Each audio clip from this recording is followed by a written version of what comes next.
अवधूत चिंतन श्री गुरुदेव दत्त. अज्ञानतिमिरान्धस्य ज्ञानाञ्जनशलाकया चक्षुरुन्मीलितं येन तस्मै श्री गुरुवे नमः.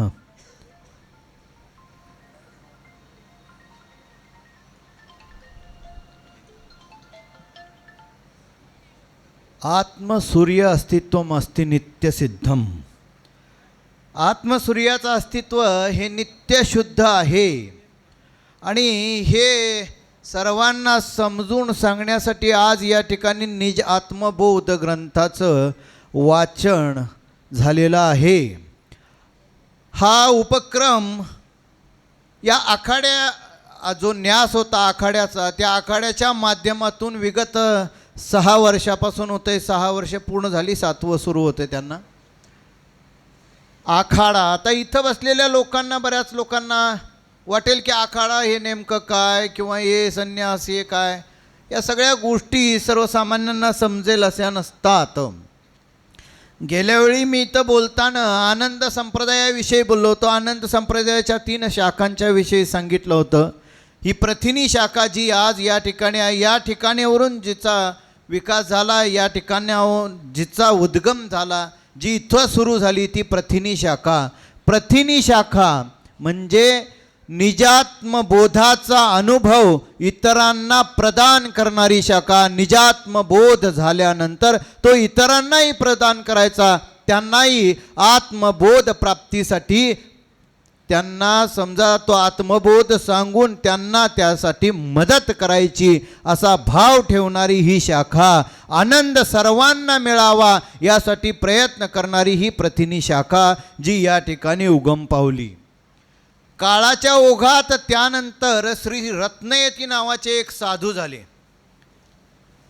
या रत्नयतींनी माहूरला भगवान दत्तात्रेयांची साधना केली. दत्तगुरूंनी त्यांना गिरनारला याय सांगितलं आणि गिरनारला आल्यानंतर गिरनारमध्ये त्यांना अनुग्रह देऊन आखाडा परंपरेची सुरुवात करण्याचा त्यांना आदेश भगवान दत्तात्रेयांनी दिला. प्राचीन काळामध्ये घडलेली ही घटना आहे. आखाडा परंपरेची सुरुवात रत्नयतींनी केली. रत्नयतींनी आखाडा, आता आखाडा या शब्दाचा अर्थ सांगतो, अषोड भाव. अषोड भाव म्हणजे जे 6 विकार आहेत त्यापासून आपण अलिप्त आहोत. आत्मा या 6पासून अलिप्त आहे असा भाव म्हणजे अषोड भाव.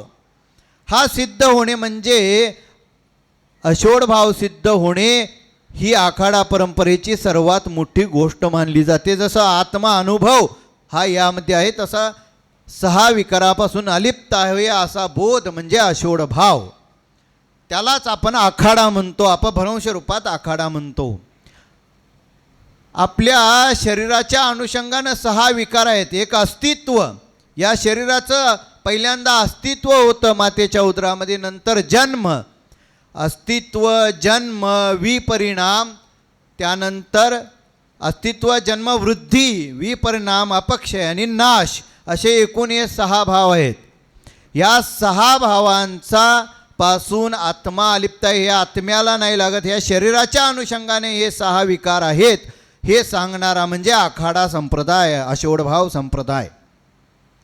काम, क्रोध, लोभ, मोह, मद आणि मत्सर हे 6 शत्रू जे आपल्याला पीडत असतात, या 6 शत्रूंपासूनही आत्मा अलिप्त आहे असं मानणारा, या 6 शत्रूंच्या बरोबर सातत्यानं आखाड्यामध्ये कुस्ती खेळणारा, यांना बाजूला करण्यासाठी प्रयत्न करणारा असा हा आखाडा संप्रदाय आहे. आता तुम्हाला वाटेल वेळ आहे की एक आत्मा कसा अलिप्त आहे याविषयी थोडं सांगतो. या आखाडा परंपरेमध्येच एक पुर्यंतराम यती म्हणून झाले, त्यांच्या जीवनातला हा एक दृष्टांत सांगतो. राजस्थानामध्ये जैसलमेरजवळ मंडा नावाचं एक गाव आहे. त्या ठिकाणी एक उंष्ट्रपाल होता. आपण जसं जमीनदार म्हणतो तसं तिकडं ज्याच्याजवळ उंट असतात त्याला उंष्ट्रपाल म्हणतात. त्यानं त्याचं मृत्यूपत्रक करून ठेवलं. त्याला वाटलं आता मी मरणार म्हणून मृत्यूपत्रक करून ठेवलं आणि त्यानं सांगितलं की माझ्याजवळ जे 19 उंट आहेत ते 19 उंट यांची वाटणी मी सांगतोय अशी करा. यापैकी अर्धे उंट माझ्या मुलग्याला द्या, 1/4 उंट माझ्या मुलीला द्या आणि 1/5 उंट माझ्या मानलेल्या मुलीला द्या. आता त्याच्या मृत्यूनंतर वाटणी करण्यासाठी लोक जमले. त्यांनी ते मृत्यूपत्र पाहिलं आणि ठरवलं की आता वाटणी कशी करायची. कारण का अर्धे उंट द्यायचे, 19 पैकी अर्धे द्यायचे म्हणजे 9.5 उंट. ते कुणाला द्यायचे? मुलग्याला, म्हणजे उंट कापावं लागणार.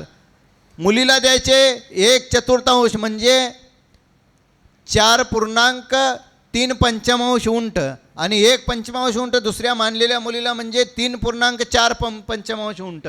या अशा पद्धतीची वाटणी करायची. तिथून पुर्यंतराम येथे चालले होते. त्या लोकांनी त्यांना बोलवलं, थोडं धावतं सांगतो, आणि त्यांना सांगितलं की ही वाटणी तुम्ही करा आता, कारण आम्हाला हे गणित काय समजत नाही आहे. उंट कापायचे कसे आणि कापलेल्या उंटाचा उपयोग काय होणार. म्हणून त्यांना बोलवलं. त्यांनी म्हटले, ते उंटावर बसून यायला लागले होते. ते म्हटले, माझा हा उंट मी यात मिसळतो, काय कोणाला अडचण आहे का? ते म्हटले, अडचण काय, यात एक मिसळत असाल तर अडचण नाही, यातला एक घेत असाल तर अडचण आहे, एक मिसळत असाल तर आम्हाला अडचण नाही. त्यांनी त्यांचा उंट त्यात मिसळला. आता झाली संख्या 20. अर्धे 10 मुलाला दिले, 1/4 म्हणजे 5 उंट मुलीला दिले आणि 1/5 म्हणजे 4 उंट त्या मुलाला दिले. एकूण 19 उंट संपले. आपला उंट घेतले आणि ते निघून गेले. 5 ज्ञानेंद्रिय, 5 कर्मेंद्रिय, अंतःकरण चतुष्टय आणि हे 5 इंद्रिय, या सगळ्यांना मिळून समजा 19चा जो आपण हे मानतो समजा हा संख्या, त्यामध्ये आत्मा एक मिसळला की हे सगळं जग आपल्याला अनुभवाला येते. मात्र आत्मा या 19 पासून अलिप्त आहे, हे महत्त्वाचं आहे. तो अलिप्त मानणे, तो भाव कायम सिद्ध करणे हे आखाडा परंपरेचं गणित आहे. आणि तोच भाव या ठिकाणी या प्रतिनिधी संप्रदायातून सुद्धा की आत्मा, या आत्म्याचा बोध जनतेला करणं हे सुद्धा आनंद संप्रदायाचं एक कार्य आहे. या दोन्ही कार्यांची इथं सांगड झालेली आहे. हे कार्य असंच चालू राहावं. 6 वर्ष संपलेत म्हणजे आषाढ भाव सिद्ध झालेला आहे असं मानूया आणि या कार्याला अनेक शुभेच्छा देऊया. हरिओम नमः शिवाय. श्री गुरुदेव दत्त दत्त दत्त.